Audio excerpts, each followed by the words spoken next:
Hare Nama Hare Nama eva kevalam Kalo nasteva nasteva nasteva gatiranyata Hare Nama Hare Nama eva kevalam Kalo nasteva nasteva nasteva gatiranyata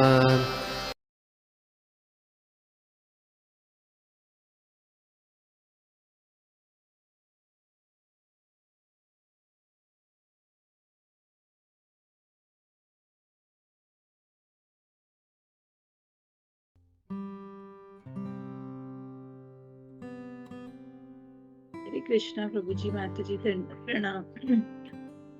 ओम अज्ञानं त्रिमिनान्दस्य ज्ञानञ्जनशलाकया चक्षुरुन्मीलितं येन तस्मै श्रीगुरुवे नमः। नमो विष्णुपादाय कृष्णपृष्ठाय भूतले प्रभुपाद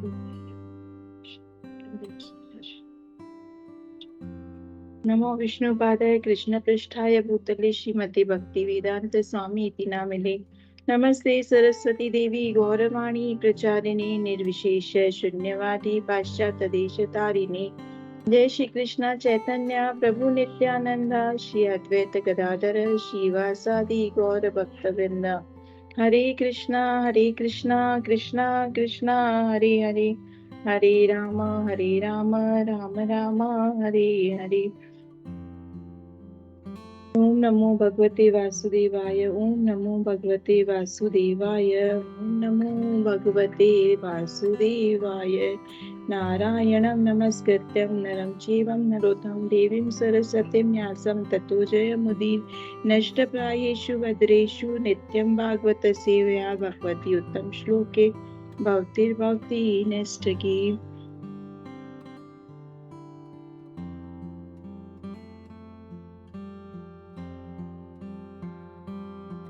ओम अज्ञानं तिमिरान्धस्य ज्ञानाञ्जनशलाकया चक्षुरुन्मीलितं येन तस्मै श्रीगुरुवे नमः। श्रीचैतन्यमनोभीष्टं स्थापितं येन भूतले स्वयं रूपं ददामह्यं ददान्ति स्वपदान्तिकं। वन्देऽहं श्रीगुरुं श्रीयुतपदकमलं श्रीगुरुं श्रीवैष्णवांश्च श्रीरूपं साग्रजातं सगण रघुनाथान्वितं सदेतं सर्वरूपं परिजनसहितं श्रीकृष्णचैतन्यदेवं श्रीराधाकृष्णपादां सगण ललिता श्री विशाखा वंचित। हे कृष्ण करुणा सिंधु दीनबंधु जगतपते गोपेश गोपिका कांतम राधा कांतम नमस्तुते। तप्त कांचन गौरांगी राधे वृंदावनेश्वरी वृषभानु सुते देवी प्रणमामि हरिप्रिये।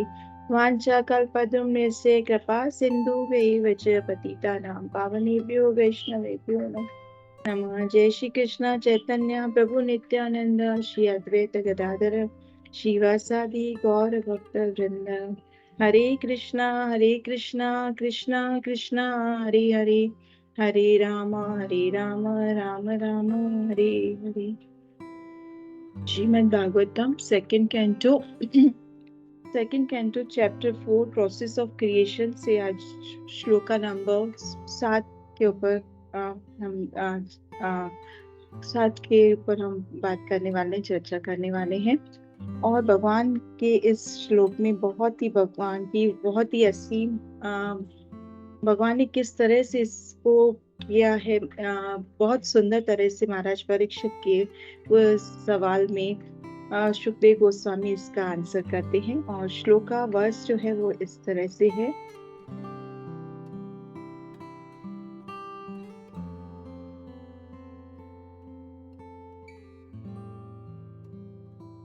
यथा श्लोक 2.4.7 यथा गोपायति विभु यथा संचायते पुनः यां यां शक्तिम् उपास्यते पुरुषशक्तिं परं पुमान् आत्मन् कीडयन् करोति विकरोति च।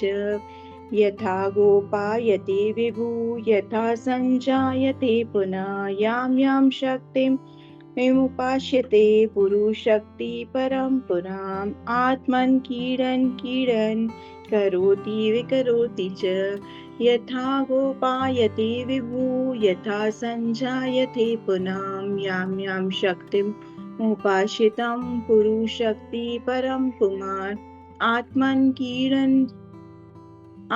कीड़न करोति विकरोति च यथा जिस तरह गोपायती पालन करता है विभु महान जिस तरह संजायते समेट लेता है पुनः याम याम जैसे जैसे शक्तिम अपनी शक्ति को सर्वशक्तिमान परम पुमान भगवान आत्मन पूर्ण अंश को कीड़ियन उन्हें लगाकर कीड़ान जिस तरह स्वयं भी लगे रहते हैं करोति करते हैं विकरोति च समेट लेते हैं। कृपया बताएं कि सर्वशक्तिमान परमेश्वर किस तरह विभिन्न शक्तियों तथा विभिन्न अंशों को इस व्यवहार जगत के पालन करने में लगाते हैं और एक खिलाड़ी के खेल की तरह फिर से इसे समेट लेते हैं। तात्पर्य श्रील प्रभुपाद कठोपनिषद में भगवान को अन्य सभी नित्य जीवों के में प्रधान जीव के रूप में नित्यो नित्यानां चेतसम तथा एक में परमेश्वर के रूप में वर्णित किया गया है जो असंख्य जीवों का पालन करते हैं। एको बहुनायो विद्यति कर्मा। इस तरह समस्त जीव चाहे भद्र अवस्था में हो या मुक्त अवस्था में सर्वशक्तिमान परमेश्वर के द्वारा पालित होते हैं। परिपालन का ये कार्य भगवान स्वयं के विभिन्न अवतारों तथा विभिन्न प्रमुख शक्तियों बहिरंगा शक्ति अंतरंगा शक्ति और तटस्थ शक्ति के द्वारा संपन्न करते हैं। सारे जीव उनकी तटस्थ शक्ति और उनमें से कुछ को विश्वास पात्र के कारण सृष्टि करने का कार्यभार सौंपा जाता है और ब्रह्मा मरीचि आदि को उन्हें सृष्टि कार्य की प्रेरणा देते ब्रह्मा यथा और बहिरंगा शक्ति माया को जीवों से अथवा भद्र अवस्थाओं में व्याप्त किया जाता है। यहाँ पर बहुत सुंदर शब्दों में बताया गया कि भगवान की कैसे ये तीनों शक्तियां जो है उनके द्वारा भगवान इस पूरे संसार का पालन करते हैं। यहाँ पर बहुत सुंदर शब्दों में बोला गया कि सुखदेव ये क्वेश्चन पूछते हैं परीक्षित महाराज सुखदेव गोस्वामी से कि भगवान की ये शक्तियां कैसे भगवान किन शक्तियों के द्वारा इन संसार को उत्पन्न करते हैं और जैसे खिलाड़ी रहता है वह खेल खत्म होने के समय पूरी अपने खेल को स्वयं समेट लेता है उस तरह से यहाँ पर समझाया गया है। तो बहुत अच्छी तरह से अब यहाँ पर यह क्वेश्चन आता है कि परीक्षित महाराज इतना भाव से सुनना चाहते हैं तो वह भी भगवान की एक मर्जी रहती है जब भक्त जो है वह भगवान की ग्लोरिफिकेशन को सुनता जाता है और सुखदेव गोस्वामी की बहुत का ग्लोरिफिकेशन करते हैं परीक्षित गोस्वामी की परीक्षित महाराज और सुखदेव गोस्वामी का बहुत ग्लोरिफिकेशन करते हैं कि आपके मुख से वो नेक्टर जो है श्रीमद् भागवतम का फ्लो हो रहा है और मैं उसे बहुत अंत तक सुनना चाहता हूँ और न तो इसलिए उन्हें भूख लगती है न प्यास लगती है और वो बिना किसी चीज का कि उन्हें कोई इतनी उत्सुकता के साथ वो उसे सुन रहे हैं भगवान का ग्लोरिफिकेशन। और यहाँ पर गुरु महाराज भी बहुत बार श्लोक के माध्यम से इस चीज को बहुत बार एक्सप्लेन करते हैं बहुत सारी क्लासेस में कि भगवान का ग्लोरिफिकेशन इतना नेक्टेरियन है इतना मतलब उसको हम जैसे जैसे उसका आस्वादन करते जाते हैं जैसे जैसे हम उसको सुनते जाते हैं उतना ही हमें भगवान के लिए और प्रेम बढ़ता चला जाता है और वो इतना मतलब असीमित प्रेम रहता है वह और उसके लिए जो बोलना चाह रहा है वो जब बोलना शुरू करता है तो उससे लगता है कि उसके हजारों मुख जिससे वो भगवान का ग्लोरिफिकेशन करता जाए और जो सुनना चाहता है वो ऐसा सोचता है कि उसके हजारों कान हो करोड़ों कान हो जिससे वो भगवान का ग्लोरिफिकेशन सुनता चले जाए।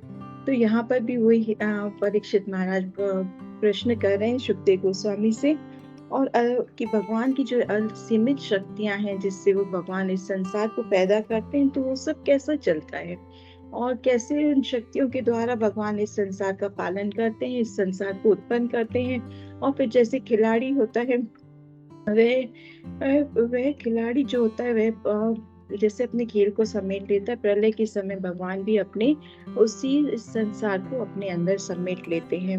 अचिंत्य नित्यानंद, यहाँ पर भगवान को अचिंत्य नित्यानंद कहा गया कि जो हमेशा सदैव फ्लो हो रहा है। और भगवान शब्द का अर्थ भी बताया कि भगवान क्या है। भगवान जो है, जो भाग्यवान है और असीमित है, जो भगवान के 6 एप्लेंसेस हैं। और 10th स्कंद में भगवान जब कृष्ण अवतार लेके आते हैं तो भगवान की और भी ग्लोरिफिकेशन, कि भगवान कैसे लीलाएं कर रहे हैं। और उन सब और सब देवी देवता, इतने करोड़ देवी देवता, अलग अलग असंख्य प्लैनेटरी सिस्टम, बहुत सारे ब्रह्मांडों में भगवान के, सब ब्रह्मांडों में अलग अलग तरह से भगवान की स्तुतियां हो रही हैं, उसका भी हमें देखने को मिलता है। भगवान की 3 शक्तियां यहाँ पर मेनली बताई गई हैं, जो कि है अंतरंगा शक्ति, बहिरंगा शक्ति और तटस्थ शक्ति। बहिरंगा शक्ति से ये सारा संसार चल रहा है, जो हमें विजिबल दिखता है कि पूरा संसार कैसे चल रहा है। अंतरंगा शक्ति जो भगवान की राधा रानी है, जिसके थ्रू भगवान इस पूरे ब्रह्मांड की रचना करते हैं। और हम सब जीव तटस्थ शक्ति, मार्जिनल शक्ति पर आते हैं। और हम सब जीवों के लिए और भगवान के उसमें यही भेद है कि भगवान कि हम अंश मात्र हैं और इतने, और भगवान जो है वो संपूर्ण है, पूर्णा पूर्णमतम जिससे बोला जाता है भगवान को। और अलग अलग ब्रह्म संहिता में अलग अलग तरह से भगवान की स्तुतियां करते हैं भगवान, और भगवान का ग्लोरिफिकेशन करते हैं ब्रह्मा जी। तो इसके हमें ये समझ में आता है कि तटस्थ शक्ति पर हम जीव जो है, हम तटस्थ शक्ति पर, मार्जिनल शक्ति पर, अब हमारे ऊपर ये रहता है कि हम इसको किस तरह से, हम भगवान की अंतरंगा शक्ति से कनेक्ट होते हैं तो हम भक्ति में कनेक्ट होते हैं, और हम बहिरंगा शक्ति से कनेक्ट होते हैं तो हम हमारे इस मटेरियल वर्ल्ड में गुम हो जाते हैं। और भगवान के लिए ये यहाँ पर बहुत सुंदर, जो मैं लेक्चर सुन रही थी, बहुत करुणा के उसमें बताया कि भगवान और प्रभुपाद कैसे करुणा वत्सल हैं, और हमारे जो आचार्य जो हमें भगवान से जुड़ने का रास्ता दिखाते हैं। नहीं तो हम जो है, हम बीच के तटस्थ शक्ति के ऊपर हैं, हम जीव, तो हम हमारे पर, हम उस किनारे पर हैं कि हम बहिरंगा उसमें भी जा सकते हैं, हम अंतरंगा पे भी जा सकते हैं, भगवान से भी कनेक्ट हो सकते हैं और भगवान से हम दूर भी जा सकते हैं। लेकिन हमारे ऊपर हमारे गुरु महाराज और प्रभुपाद जी की करुणा रहती है, तो हम, और भक्तों का संग मिलता है, तो हम भगवान की अंतरंगा शक्ति, भगवान से हम कनेक्ट हो पाते हैं। और यही हमारे लिए बहुत बड़ा फॉर्चून होता है। और यहाँ पर बहुत सुंदर बताया कि कैसे जीव के लिए अगर एक छोटा सा फैमिली क्रिएट करना है तो कितनी बड़ी मुश्किलें होती हैं, कितनी उसे तकलीफें होती है। एक बेबी प्लान करना है तो कितना, एक फादर को, एक मदर को कितना प्लान करना पड़ता है। और भगवान इतनी शक्तियों के स्वामी है, भगवान सर्वशक्तिमान है।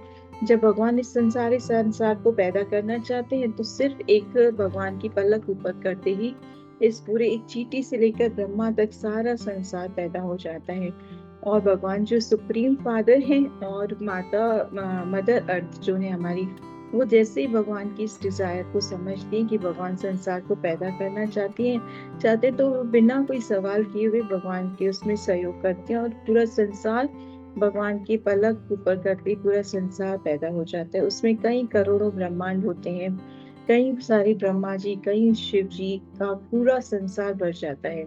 और भगवान जब इस संसार को प्रलय करना चाहते हैं, जैसे कि इसमें अनुवाद में भी बोला गया कि जैसे खिलाड़ी जो होता है वह अपने खेल को समाप्त करना चाहता है तो उसे समेट लेता है, तो भगवान की एक विश से ये पूरा संसार भगवान की पल के नीचे करते ही पूरे संसार का प्रलय हो जाता है। भगवान फिर से इस सारे संसार को अपने अंदर समेट लेते हैं। तो ये फर्क बताया कि जीव को एक छोटा सा भी काम करना है तो उसे पूरा दिन टेंशन में रहता है। ये संसार जो दुखालय है, शाश्वतम है, सारा दिन उससे एक फैमिली को मेंटेन करना कितना मुश्किल रहता है। और भगवान इतने सर्वशक्तिमान है, भगवान की इतनी करुणा रहती है कि वो सारे संसार और सबके बारे में सोचते हैं, सबको सब चीजें टाइम पर, जब जिसके लिए जो अच्छा रहता है वो भगवान उसके लिए अरेंज करते हैं। और जैसे ही भगवान योग निद्रा में, महाविष्णु जो है गर्भोत्तरा विष्णु योग निद्रा में होते हैं, और जैसे ही उन्हें संसार पैदा करना है तो वो एक्सेल करते हैं, मतलब श्वास बाहर करते ही उनके रोम से सारे ब्रह्मांडों की उत्पत्ति हो जाती है। और इनहेल करते हैं जब वो, तो पूरा संसार उनके अंदर समेट जाता है।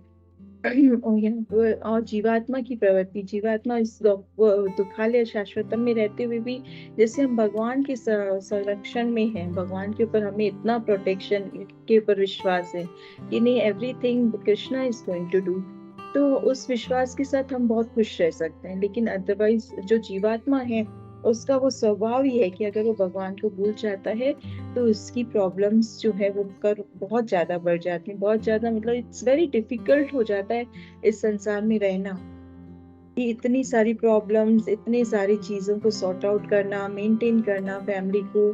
लेकिन जैसे हम भगवान की शरण में रहते हैं तो हमें बहुत एक प्रोटेक्शन फील होता है, और भगवान के उस एहसास के उसमें हम अच्छे से लाइफ रह पाते हैं। अब यहाँ पर आप कृष्ण बताते हैं कि जैसे हम लोग पूरा संसार जो है वो ब्रह्मा जी ने उत्पन्न किया है, लेकिन ब्रह्मा जी का फोटो किसी भी घर में नहीं रहता। महाराज राधानाथ स्वामी महाराज बड़े उसमें बोल रहे थे कि जो मैं लेक्चर सुन रही थी कि कितना ब्रह्मा जी का फोटो हमारे घर में नहीं रहता है, और गर्भोदराय विष्णु हमारे जो हमारे कितने घरों में वो नहीं रहते हैं पिक्चर्स, लेकिन वो हमें जीवन देने वाले हैं। तो उनका फोटो जो है, उनका पिक्चर होना चाहिए, उनकी वर्शिप होनी चाहिए। अब जैसे यहाँ पर बहुत सारा हमें उनके लिए रिस्पेक्ट, बहुत आदर होना चाहिए। और भगवान कृष्णा जो है कैसे बहुत किस तरह से वो रेसिप्रोकेट करते हैं सभी देवी देवताओं के साथ में, और हमारे साथ भी जैसा जैसा हम भाव रखते हैं वैसे वैसे भगवान हमें रेसिप्रोकेट करते हैं, क्योंकि वो सर्वशक्तिमान है, वो सब चीजों को जानते हैं। हमारे अंतर मन में भी जो बात चल रही होती है वह हम किसी को बताएं या ना बताएं, लेकिन हमारे गुरु महाराज और कृष्णा तक, प्रभुपाद तक हमारी वो बात पहुंच जाती है। तो ये इट्स नॉट, मतलब आई फील कि वो बहुत इजी नहीं है कि इस तरह के एहसास को फील करना, या इस तरह से होना कि हमने किसी को भी नहीं बताया और ये बात कैसे पहुंच गई भगवान तक। तो एक कनेक्शन है हमारा जीवात्मा का भगवान के साथ, क्योंकि हम भगवान के अंश हैं। इसके ऊपर एक स्टोरी बता रहे थे महाराज कि ब्रह्मा जी को एक बार बहुत वो हो जाता है कि मतलब मैं ही सारे संसार का पालन करता हूँ, और वो भगवान से नारायण भगवान से मिलने आते हैं। भगवान अपनी योग निद्रा में थे, नारायण भगवान गर्भोदराय विष्णु, और वो उनके सर्वेंट को, पार्षद को बोलते हैं कि आप भगवान से बोलिए कि ब्रह्मा जी आए हैं। तो भगवान समझ जाते हैं कि उनके अंदर ऐसा फील आ गया, तो वो पूछते हैं, सर्वेंट को बोलते हैं पूछो कि कौन से ब्रह्मा जी आए हैं। तो वो जाके पूछते हैं, तो ब्रह्मा जी को बहुत थोड़ा अच्छा नहीं लगता है, बट वो बोलते हैं कि 4 मुख वाले ब्रह्मा जी आए हैं। तो जाके आंसर करते हैं, और ब्रह्मा जी को भगवान अंदर बुलाते हैं, और अंदर बुलाने के साथ साथ वहां पर जो भगवान ने असंख्य ब्रह्मा जी उत्पन्न किए हुए हैं, जिस किसी का 1 मुख है, किसी के 2, किसी के 8, किसी के करोड़ों मिलियन करोड़ों मुख वाले ब्रह्मा जी भी हैं इस ब्रह्मांड में। इतने सारे ब्रह्मा जी वहां आ जाते हैं, और ब्रह्मा जी जब देखते हैं कि वो 4 मुख वाले हैं और उनके साथ साथ इतने सारे और अलग ब्रह्मा जी भी हैं, और सब भगवान की स्तुति कर रहे हैं, भगवान को सरेंडर कर रहे हैं, तो उन्हें काफी फील होता है कि हाँ, मेरे अंदर थोड़ा ऐसे अहंकार सा आ गया था, और उसी को, और फिर वो भी भगवान की बहुत ही हम्बल भाव से भगवान की स्तुति करने लगते हैं, और भगवान को प्रार्थना करते हैं, और उनके अंदर से अहंकार निकल जाता है। तो भगवान ये यहाँ पर दिखा रहे थे कि किस तरह से भगवान हमें रेसिप्रोकेट करते हैं। सेम एग्जाम्पल एक नारद मुनि का भी आता है, मैंने एक लेक्चर में सुना कि भगवान कैसे नारद मुनि भगवान से रिस्पेक्ट नहीं लेना चाहते, पर नारद मुनि जब भगवान से मिलने आते हैं तो भगवान उनको बहुत रिस्पेक्ट करते हैं। और वो अब यहाँ नारद मुनि समझ जाते हैं कि भगवान उनको रिस्पेक्ट देना चाहते हैं, और वो सबको सिखाने के लिए कि जब हमारे यहाँ कोई ब्राह्मण आए, कोई वैष्णव आए, तो हमें उनका किस तरह से आदर सत्कार करना चाहिए। और इस भाव को इसलिए नारद मुनि उन भगवान के द्वारा दिए हुए आदर सम्मान को स्वीकार करते हैं, क्योंकि वो समझ जाते हैं कि यहाँ पर भगवान का भाव क्या है। यहाँ पर वही हमें वैष्णव सदाचार की बात याद आती है कि कैसे हमारे हमसे बड़े जो वैष्णव हैं, हम उनको बहुत आदर सत्कार दें, और उनसे बहुत सारी चीजें सीखें। जो हमारे सही समान एज के हैं उनसे हम मैत्रीपूर्ण व्यवहार रखें, और जो हमसे छोटे हैं या जो नए भक्त हमारे कॉन्ग्रीगेशन में आते हैं, उन्हें हम बहुत सपोर्ट करें भक्ति में आगे बढ़ने के लिए। तो भगवान जो है वो हर किसी के भाव को समझते हैं कि कौन सा भक्त किस भाव से उनसे मिलने आया है, उनके पास आया है। अब भगवान की अभी लीला जैसे शुरू होती है 10वें स्कंद में, और यहाँ पर भगवान की शक्तियां भी दिखाई हैं, और भगवान कैसे उन शक्तियों के साथ साथ उन्हें सब डेमिगॉड भगवान को किस तरह से रिस्पेक्ट करते हैं और भगवान को सरेंडर करते हैं, और इस भगवान की इस संसार को पालन करने में भगवान का भगवान के सुपरवाइजर में, भगवान के निर्देश में सब कार्य का संभालते हैं। जैसे यमराज का एग्जाम्पल आता है कि संदीपनी मुनि थे जो भगवान के गुरु हैं, और वो भगवान, जब भगवान उनसे दक्षिणा के लिए पूछते हैं, गुरु गुरु को हमें दक्षिणा देना बहुत जरूरी है। और दक्षिणा भी ऐसे नहीं कि हमने सिंपली कुछ भी गुरु को ऑफर किया, वो बहुत प्रेम भाव से होना चाहिए और बहुत ऑस्टेरिटी के साथ होना चाहिए। जब कृष्ण भगवान पूछते हैं अपने गुरु से कि आपको मैं दक्षिणा में के लिए पूछते हैं, दक्षिणा देने के लिए, तो संदीपनी मुनि उनसे अपने पुत्र लौटाने की प्रार्थना करते हैं, उनके लिए आदेश देते हैं कि मेरे पुत्र जो कुछ समय पहले शांत हो गए थे, मुझे वो लौटा दीजिए। तो भगवान यमराज से मिलने जाते हैं बलराम के साथ में, और यमराज जो सबको मृत्यु के दाता हैं, जो सब उनसे डरते हैं, और वह भगवान की स्तुति करने लगते हैं, भगवान को सरेंडर करने लगते हैं। तो इतना मतलब इस भगवान का ये पूरा क्रिएशन बनाया हुआ है, और सब भगवान की स्तुति करते हुए हमें दिखाई देते हैं। सेम एग्जाम्पल वरुण देव का आता है कि वरुण देव का पूरा यहाँ पर पृथ्वी पर पूरा आदित्य वरुण देव का है। हम लोग देखते हैं कि 75% ऑफ अर्थ का जो पार्ट है वो पानी से भरा हुआ है, और अभी ये और भी कहा गया है कि और भी ज्यादा पानी का प्रभुत्व वरुण देव का इफेक्ट होता जाएगा। तो पूरा वरुण देव का इतना इफेक्ट है, और वरुण देव ने नंद महाराज को अपने पास ले लिया था। भगवान अपने फादर को लेने के लिए, नंद महाराज को लेने के लिए वरुण देव के वरुण लोक में नीचे उतरते हैं, और वहां वरुण देव भगवान की स्तुति करने लगते हैं, और भगवान से अपने अपराध के लिए क्षमा मांगते हैं कि भगवान, मैंने अपराध किया कि आपके पिताजी को, मतलब मेरे जो सेवक थे, वो लेके आ गए, लेकिन ऐसा नहीं होना चाहिए था। पर इस बहाने मुझे आपके दर्शन हो गए, और मैं आपके दर्शन करके बड़ा कृतज्ञ हो गया। इधर नंद महाराज सोच रहे हैं कि ये तो मेरा छोटा कृष्णा है, जिसे मैं कुछ चीजें सिखाते रहता हूँ कि ऐसा नहीं करो, ये तो बड़ा नटखट है, मक्खन खाते हैं गोकुल में। और यहाँ ये क्या देख रहा हूँ मैं कि वरुण देव जो है वो उन्हें दंडवत प्रणाम कर रहे हैं, सरेंडर कर रहे हैं, इतनी अलग अलग श्लोकों से भगवान की स्तुति कर रहे हैं। तो नंद महाराज बड़े आश्चर्यचकित होकर अपने पुत्र को देख रहे हैं कि ये वही कृष्णा है जो मेरा इतना छोटा बेटा है, और जिसे मैं बोलता हूँ ऐसा नहीं करो कृष्णा, जो बड़ा नटखट सा है, और भगवान की लीला को हम समझ नहीं सकते। सेम एग्जाम्पल इंद्रदेव के लिए भी आता है। जब गोवर्धन पूजा के लिए टाइम पे भगवान इंद्रदेव की पूजा को रोक देते हैं, और इंद्रदेव भगवान को टेस्ट करने के लिए बहुत ही ज्यादा तूफान बारिश करते चले जाते हैं। भगवान एक छोटी सी लेफ्ट दाएं हाथ की छोटी सी उंगली से गोवर्धन पर्वत को उठाकर खड़े हुए हैं, और पूरे वृंदावन वासी उसके नीचे भगवान की रक्षा में है। और गोवर्धन पर्वत भी बड़े परमानंद, बहुत एक्सटेसी में भगवान को देख रहे हैं, भगवान की इस स्पर्श मात्र से, इतने छोटे से स्पर्श मात्र से, कि भगवान ने छोटी सी लेफ्ट हैंड की उंगली पर गोवर्धन को उठाया हुआ है, और वो पर उस इतने जरा से स्पर्श और भगवान के दर्शन से गोवर्धन जो है वो बहुत ही एक्सटेसी में, बहुत परम आनंद में है। और वृंदावन के किसी भी वासी को, वृंदावन के किसी भी वासी को कुछ भी तकलीफ नहीं होती, इतना तूफान, इतनी बारिश होने के बाद भी। और लास्ट में इंद्रदेव जो है वो हार जाते हैं भगवान से, कि भगवान का देखकर, और कि भगवान कैसे अपने सब की रक्षा कर रहे हैं, और वो अपने अहंकार में उस तूफान को बढ़ाते चले जा रहे हैं। फिर वो हार जाते हैं और भगवान की स्तुति करने आते हैं, बहुत ही सुंदर उससे भगवान की प्रेयर करते हैं।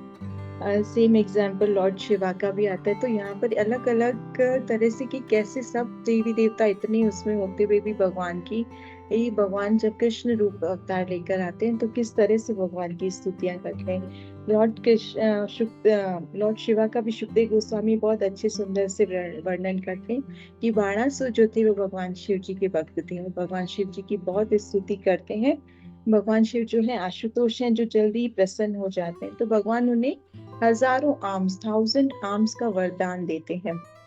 और वो 1000 आर्म्स भी कैसी, वो शिव जी के द्वारा दी हुई, तो वो बहुत ही ज्यादा शक्तिशाली थे। बाणासुर अपने इन अब हजारों आर्म्स से वो ढोलक बजाते हैं, मृदंगा बजाते हैं, और भगवान शिव की स्तुति करते हैं। तो भगवान शिव उनसे प्रसन्न होकर नृत्य करने लगते हैं, और उनके ऊपर बहुत प्रसन्न हो जाते हैं। यहाँ पर एक स्टोरी और आती है कि बाणासुर की पुत्री थी उषा, और उनका और भगवान कृष्ण के ग्रैंडसन अनिरुद्ध का अट्रैक्शन हो जाता है, और बाणासुर को ये बात नहीं अच्छी लगती है जब वो इस चीज को देखते हैं कि उनकी बेटी पुत्री जो उषा है उनका अनिरुद्ध के साथ संबंध बन गया है। तो उन्हें अच्छा नहीं लगता है और वो उसके लिए युद्ध छेड़ देते हैं। अब युद्ध में वो बाणासुर अपनी हेल्प के लिए शिव जी को बुलाते हैं और अनिरुद्ध की तरफ से कृष्ण और बलराम आते हैं युद्ध करने। यहाँ कृष्णा भगवान कृष्ण का और शिव जी का भी युद्ध हो रहा है। और शिव जी जो है वो शिव द्वारा अस्त्र चलाते हैं, जिससे क्या होता है कि काफी ज्यादा शिव द्वारा अस्त्र प्रभुपाद जी बताते हैं कि वह ऑस्टेरिटी को बताता है और पूरे संसार को जो है वो बहुत हीट प्रदान करता है, बहुत ज्यादा गर्मी प्रदान करता है। और भगवान कृष्ण जो है वो नारायण द्वारा अस्त्र चलाते हैं और नारायण द्वारा अस्त्र से ठंडक होने लगती है। प्रभुपाद जी बताते हैं कि जो शिव जी द्वारा चलाया हुआ था शिव द्वारा अस्त्र, उससे ऑस्टेरिटी होती है। और जो नारायण द्वारा भगवान कृष्ण के द्वारा चलाया गया नारायण द्वारा अस्त्र, उससे सब चीजें रुक जाती हैं। लाइक उससे बहुत ज्यादा कोल्ड हो जाती है, बहुत ज्यादा ठंडी हो जाती है और इतनी ठंडी कि उस बीच में कुछ भी काम नहीं हो पाता है। और जैसे कि बाहर के देशों में भी जब इतनी ज्यादा ठंडी हो जाती है, प्रभुपाद जी यहाँ बता रहे थे कि बहुत ज्यादा ठंडी हो जाने की वजह से वहाँ पूरे पूरे दिन काम नहीं हो पाता है। और यहाँ पर भगवान शिव जी का और उनका युद्ध चल रहा था। अंत में भगवान शिव जी जो है वह हार जाते हैं इस युद्ध में और भगवान कृष्ण की स्तुति करते हैं और प्रार्थना करते हैं कि आप प्लीज भगवान आप मेरे भक्त बाणासुर के ऊपर भी आप मर्सीफुल होइए। तो वह युद्ध रुक जाता है। इस तरह से भगवान की सब जो है वो स्तुतियां कर रहे हैं। सेम ब्रह्म लीला में भी ब्रह्मा जी जब आते हैं और सारे गोप को वहां से अंतर्ध्यान कर देते हैं। उस लीला में ब्रह्म लीला में और भगवान फिर से पूरा एक्सपेंशन करके सारे गोपियों को पैदा कर देते हैं। भगवान अपने एक्सपेंशन से उसे वैसा जैसा था वैसा का वैसा कर देते हैं। तब ब्रह्मा जी बड़े शर्मिंदा होते हैं और भगवान से माफी मांगते हैं कि वो अहंकारवश भगवान का वो देखने के लिए कि इतना छोटा बच्चा है और वो देखने के लिए भगवान से कुछ समय के लिए और ये सब लीलाएं चल रही हैं भगवान की। और फिर ब्रह्म संहिता में ब्रह्मा जी जो है भगवान की बहुत अच्छी तरह बहुत स्तुति करते हैं और उसके लिए जो कार्य किया उसके लिए अपने अपराध के लिए भगवान से माफी मांगते हैं। सेम आता है कि भगवान जो महाविष्णु है वह भी भगवान के दर्शन करना चाहते हैं। उसके लिए एक स्टोरी है कि जैसे वो अर्जुन एक ब्राह्मण के पुत्र जो थे वो जैसे वो बॉर्न होते थे, जैसे ही पैदा होते थे तो वह उनका मतलब वो लाइफ नहीं मिल पाती थी उनको, वो शांत हो जाते थे। तो अर्जुन को ये बात नहीं समझ में आती है। अर्जुन बोलते हैं कि मैं अपना इनका प्रोटेक्शन करूंगा।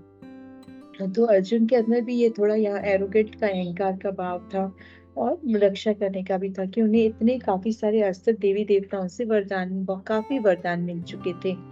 अर्जुन उनकी ब्राह्मण पत्नी की रक्षा करने के लिए वहां दरवाजे पे खड़े हुए। लेकिन इस बार भी यही होता है कि पुत्र का जन्म होता है और वह उसी समय शांत हो जाता है।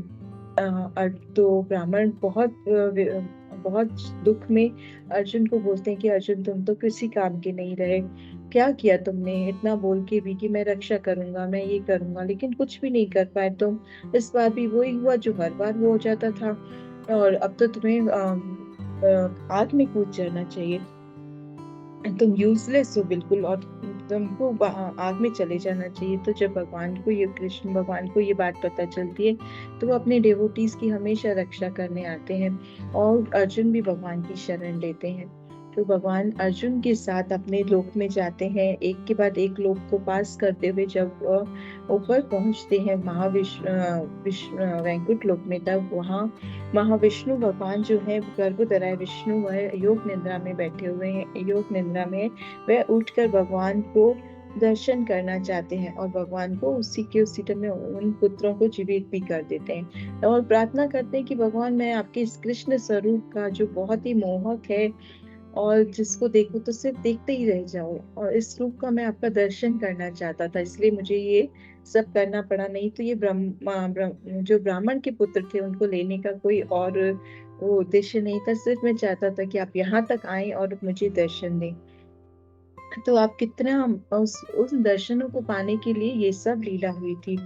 और इतनी सुंदर स्तुति करते हैं गर्भोदरा विष्णु भगवान श्री कृष्ण की कि आप ही सबके, आप ही मेरे स्वामी हैं और आप ही इन सारी एनर्जियों को पैदा करने वाले हैं। और इतने सारे भगवान का इतना सिस्टमेटिक काम चलता है कि इतने सारे 33 मिलियन डेमी गॉड, उसके बाद इतनी अलग अलग तरह के ब्रह्मांड, यूनिवर्स, उन सब का पालन करना और उस सबको सुपरवाइज करना भगवान, और बिना एंजाइटी के।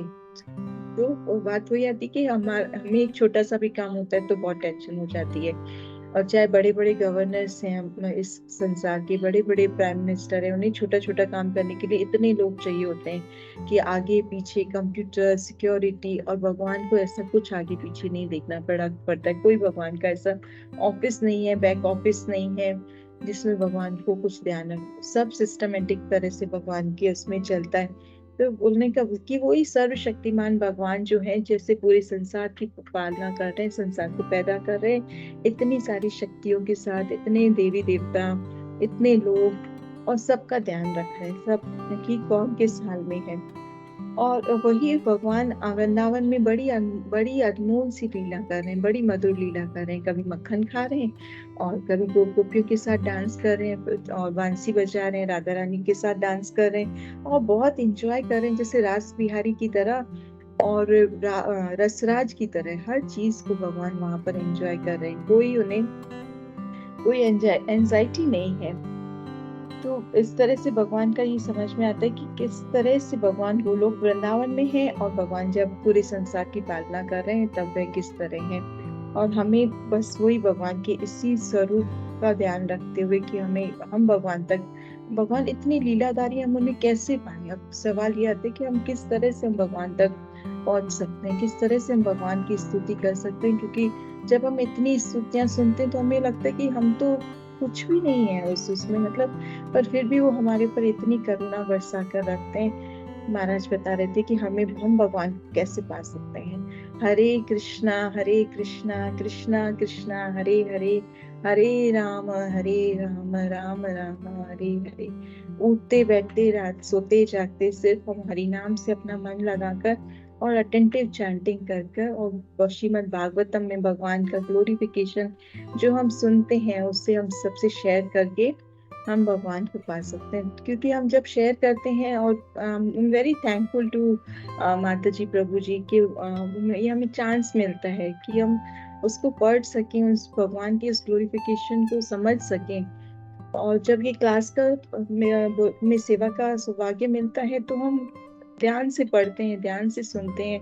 और मैं अपने बारे में बोलूंगी कि मैं कभी भी इतना ध्यान से भागवतम, जो मैं ये 2 क्लासेस देने के टाइम मैंने पढ़ा होगा, उतना ध्यान से मैंने कभी भी नहीं पढ़ा होगा। तो I am very very thankful to प्रभु जी, माता जी की वो हमें चांस देते हैं कि हम पढ़ें और उसके लिए लेक्चर सुने। और मतलब जब हम उस फील को बोलना भी बहुत, एक्सप्रेस करने के लिए शब्द नहीं है कि कितना एक अच्छा फील होता है कि जो भगवान हमारे लिए सारा संसार कर रहे हैं, कैसे भगवान की ये पूरी सृष्टि चलती है, कैसे हमारे गुरु महाराज हमको गाइड करते हैं, श्रीला प्रभुपाद गाइड करते हैं।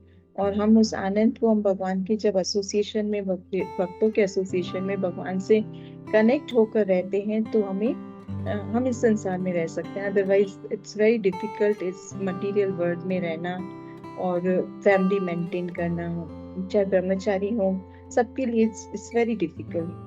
तो यही 3 जो भी उपाय है कि हमें भगवान से कनेक्ट रहना है, चैंटिंग करनी है, उठते बैठते सोते जागते, जो महाप्रभु बोलते हैं, उठते सोते जागते उठते बैठते हरि नाम में मन लगाना है। हरि नाम प्रभु जो है वो हमारे सबसे बेस्ट फ्रेंड है।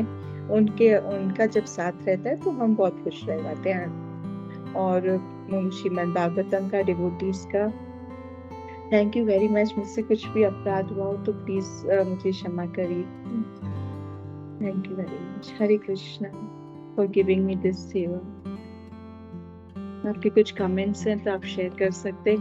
Question answer I am not, मतलब मैं आंसर देने के उसमें नहीं हूँ, मतलब आई एम नॉट फीलिंग कि I am qualified to give any answer. But यहाँ पे और वैष्णव बड़े वैष्णव हैं, वो आंसर दे सकते हैं। तो आपका कुछ भी प्रश्न है और यहाँ कमेंट है तो आप शेयर कर सकते हैं। आनंद कोटि वैष्णव वाञ्छाकल्पतरुभ्यश्च कृपा सिन्धुभ्यैव च पतितानां पावनेभ्यो वैष्णवेभ्यो नमः। हरे कृष्ण।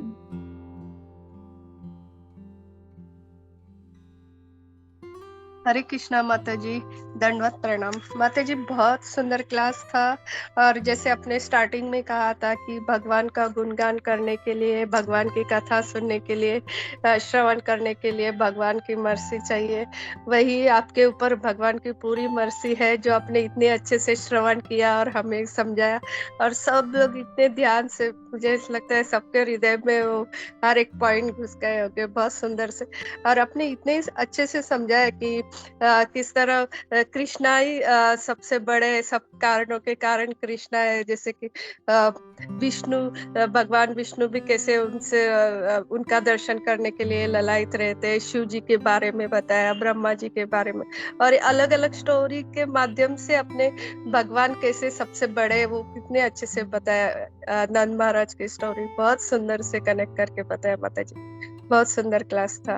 हरे कृष्णा। सॉरी, प्रभु जी शायद ड्राइविंग कर रहे होंगे या कुछ बिजी हो गए, इसलिए बस बोले नहीं। हरे कृष्णा माता जी, दंडवत प्रणाम। थैंक यू माता जी।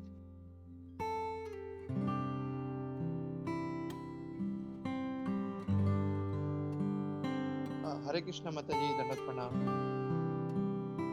हरे कृष्णा प्रभु। First of all thank you so much माता जी। बहुत बढ़िया आपने इस श्लोक को अटेम्प्ट किया and there are so many, बहुत सारे अलग अलग कथाएं इसको जोड़े माता जी आज के श्लोक के लिए। So it was very wonderful. कभी कभी क्या होता है कि हमें वो समझ में नहीं आता है, बट ये जो कथाएं के माध्यम से बहुत सरल से हम उसको समझ सकते हैं। सो बहुत अच्छे से आपने माता जी अलग अलग एंगल से अलग अलग जो कथा है उसको आपने इसको ऐड किया इस श्लोक के लिए। सो थैंक यू सो मच माता जी फॉर वंडरफुल वंडरफुल क्लास माता जी। बहुत बढ़िया क्लास माता जी। हरे कृष्ण। थैंक यू प्रभु जी। All Krishna's Guru Maharaj mercy. हरे कृष्णा माता जी, बहुत बहुत बहुत सुंदर क्लास, बहुत अच्छे एग्जाम्पल्स। जैसे सर्वोदय गिरधारी प्रभु ने बताया, जैसे ये छोटी मतलब जो एग्जाम्पल्स होते हैं या स्टोरीज होती है, उससे हमें बहुत कुछ सीखने मिलता है। जैसे ब्रह्मा जी का आपने बताया, तो हमें भी पता लगना चाहिए कि हमें किसी बात का अभिमान नहीं होना चाहिए। कई बार ऐसे होता है कि कई बातों से हमें थोड़ा प्राउड हो जाता है। चलो क्लास अच्छा दे दिया या दीक्षा ले ली या जो भी हमने ये सेवा की, अरे कितने लोगों ने तारीफ की, तो वो जो प्राउड हो जाता है ना, वो हमें थोड़ा उससे बचना चाहिए, उससे ध्यान देना चाहिए, क्योंकि हमारी ये छोटी छोटी मिस्टेक्स भी शायद हमें भक्ति में डाउन कर सकती है। तो आपने जो अलग अलग नारद जी का, ब्रह्मा जी का, ये सब जो छोटे छोटे पॉइंट्स जो थे और छोटी छोटी जो एग्जाम्पल थे, स्टोरी से, तो बहुत अच्छे से आपने बताया माता जी। Thank you so much. और आप ऐसे ही अच्छे से क्लास देते रहिए, वही हम कृष्णा को प्रे करेंगे। थैंक यू सो मच माता जी। हरे कृष्णा। धन्यवाद माता जी। हरे कृष्णा।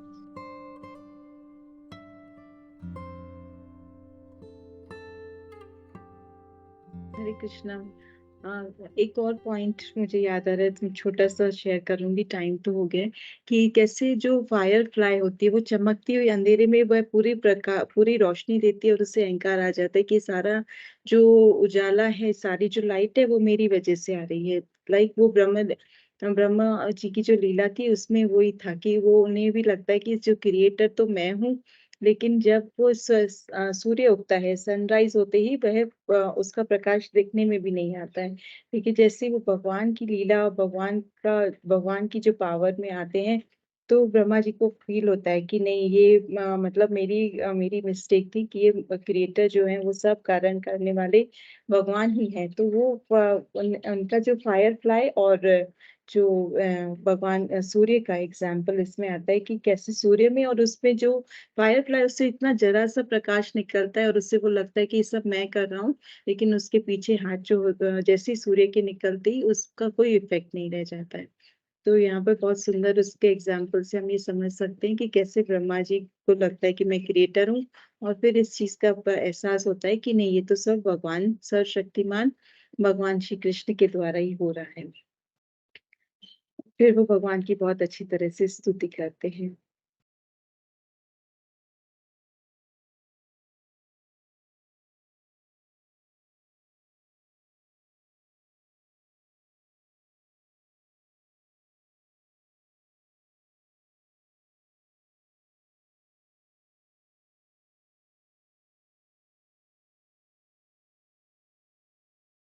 हरे कृष्णा माता जी, आपने क्लास इतना सुंदर से और इतने अच्छे से एग्जाम्पल सब दिए हैं कि मुझे लगता है सबको खाली आपको अप्रिशिएट करना है, ग्लोरीफाई करना है और कोई भी डाउट नहीं है। आई थिंक जी पान प्रभु को कुछ बोलना है। हरे कृष्णा। कृष्णा, थैंक यू प्रभु जी। हरे कृष्णा, दंडवत प्रणाम गुरुप्रिया माता जी, और आपको और सभी भक्तों को दंडवत प्रणाम।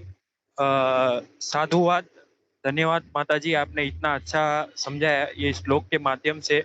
और जैसा आपने बताया कि एक माता पिता होते हैं, उनको अपने परिवार के बारे में और बच्चों के बारे में जब भी वो सोचते हैं तो कितना कुछ उनको करना पड़ता है, विचार, चिंता। लेकिन भगवान केवल अपनी पलक मात्र से पूरी सृष्टि का सर्जन भी कर सकते हैं और उसका ये भी संहार भी कर सकते हैं।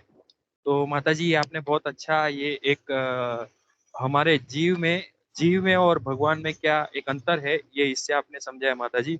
और आपने बताया इतना अच्छा कि भगवान को जीव को क्या ये देवी देवता भी उनको समझ नहीं सकते, और इसके माध्यम से आपने ये बहुत अच्छे उदाहरण दिए, वरुण देवता का, बाद में ये इंद्र देव का, बाद में शिव जी का, ब्रह्मा जी का।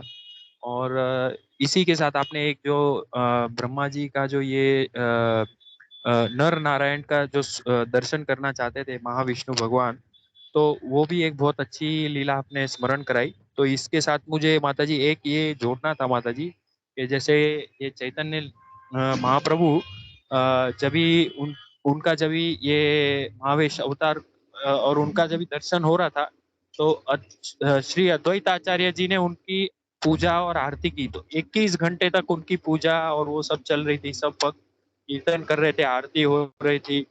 तो उस समय चैतन्य महाप्रभु कोलाविचा श्रीधर जी को बुलाते हैं और उनको कहते हैं कि मैं आपसे बहुत प्रसन्न हूँ, और आप मांगिए, आपको क्या चाहिए।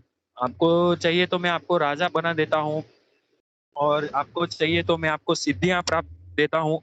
आपको क्या चाहिए आप बोलो, मैं आपको देना चाहता हूँ। तो कोलाविचा श्रीधर जी बताते हैं कि हे प्रभु, धन्यवाद, आपने मुझे इतना इसके योग्य समझा कि आपने मुझे अपने प्रिय समझा और आप मुझे ये दे रहे हैं। अगर आप मुझे कुछ देना ही चाहते हैं तो प्रभु मुझे आपका जो जैसा आप वो बाल स्वरूप में एक निमाई बन के आते थे और मेरे पास से केले के पत्ते ये ऐसा भाव करके ऐसे ही लेके जाते थे, वैसा मुझे दर्शन देते रहिए प्रत्येक समय में। वही मेरी वही इच्छा है कि मुझे आपका ऐसा दर्शन हो। तो इससे ये एक स्मरण आ गए थे माता जी। तो धन्यवाद माता जी। और अंत में जैसे आपने भगवान का नाम, और जैसे अभी आपने बताया कि भगवान के जो संपर्क में आता है, तो जैसे सूर्य की रोशनी से वो है वो ओझल हो जाती है, चंद्र की या छोटी दीप की रोशनी। तो उसी तरह हम जब भी भगवान की कथा के संपर्क में आते हैं या भगवान के नाम के संपर्क में आते हैं, तो हमारे ये अवगुण है वो भी ओझल हो जाते हैं। बहुत बहुत धन्यवाद, साधुवाद माता जी। हरे कृष्णा माता जी, दंडोत प्रणाम आपको और सभी भक्तों को। Thank you very much, Prabhuji, for sharing this wonderful point.